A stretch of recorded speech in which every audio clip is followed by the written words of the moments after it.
So, when a yogi uses bhasma or vibhuti, vibhuti means… the word vibhuti means one who has attained a certain capability is a vibhuti. So, ash is being referred to as that which has attained a certain capability. Ash is made in different ways.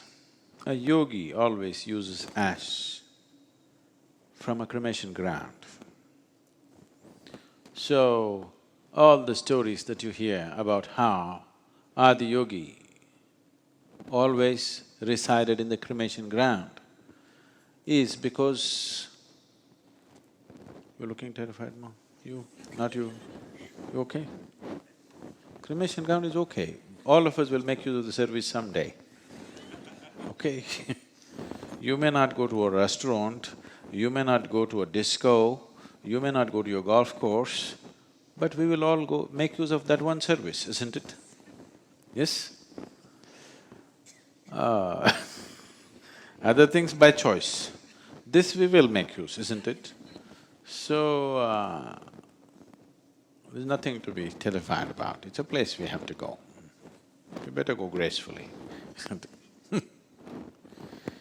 So always these stories about how he hung around cremation grounds, it's not that always he lived there, it is just after morning shower, they went to the cremation ground looking for the ashes for the day.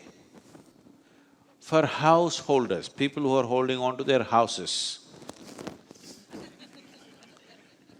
for householders, we made other kind of ash. We made it from… the next best thing that we did was cow dung. We burnt it and made ash. This is also good, it does certain things. It opens up your receptivity in a certain way. So we said, don't apply it all over your body, just in certain points. If that is also difficult, then we did rice bran, otherwise we did sesame seed ash. Like this we produce more and more benign things. But when Adi Yogi used, he used cremation ground ashes. Even today many yogis use only that.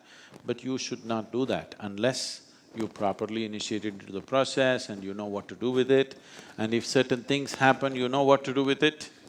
For you, the simple ash, either made out of cow dung or rice bran, when you apply, if you go into a space which is energetically charged in some way, if you apply it between your eyebrows, there is a spot. You must know this exact spot.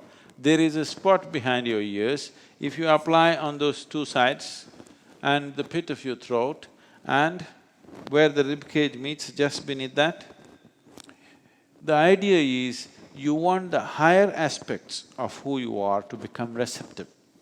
See, right now, to put the example very basic, I want you to understand this, don't react to these things. Now, let us say you are a man. A woman came in front of you. It is not just the eyes, the whole body responds, okay? It depends who it is, what it is. Now, if you look at her in a certain way, you may think she's your mother.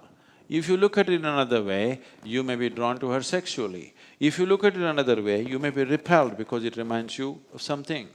Reminder need not be necessarily in the mind, it's all over the body. So now, you walking on the street, you don't want to get entangled in all these things. If you see anything, you want to receive this in the highest possible way. So you apply vibhuti to make those spots more sensitive, so that your receptivity is in the higher dimension of life, not on the lower dimension of life. When I say lower, I am not talking in terms of hierarchy, high and low. I am talking geographically lower in your body, okay? It is not a question of morality, it is not a question of right and wrong, it is a question of entanglement. If you receive from higher dimensions within you, there is no entanglement. If you receive the same thing from lower dimensions, the same thing will become entangling in process. So, because you want to be in a place where you're moving towards your liberation, not towards your entanglement, you make the higher aspects of your body more receptive. Even all the women are, the Indian women are supposed to put a red spot to make them receptive here, not somewhere else. If some other part of the body receives, it responds in a different way. If it receives here, it responds in a different way. They must be using this red thing made out of turmeric. But now they are putting a plastic patch and making sure it is sealed. Really. You're supposed to apply, kumkum is made out of turmeric, do you know this? But now they're applying either chemical powder or many of them are sealing it with a plastic patch. It's a Band-Aid. Colored Band-Aid you can fix on your forehead. The idea is that receptivity happens in the highest center for you because how you receive something determines the nature of your life.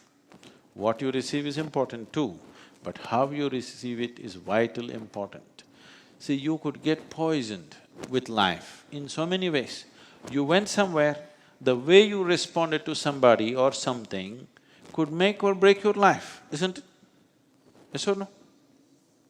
Many times, the way you respond to a certain human being or a certain situation could either make your life or break your life. Some people make it, some people break it, isn't it?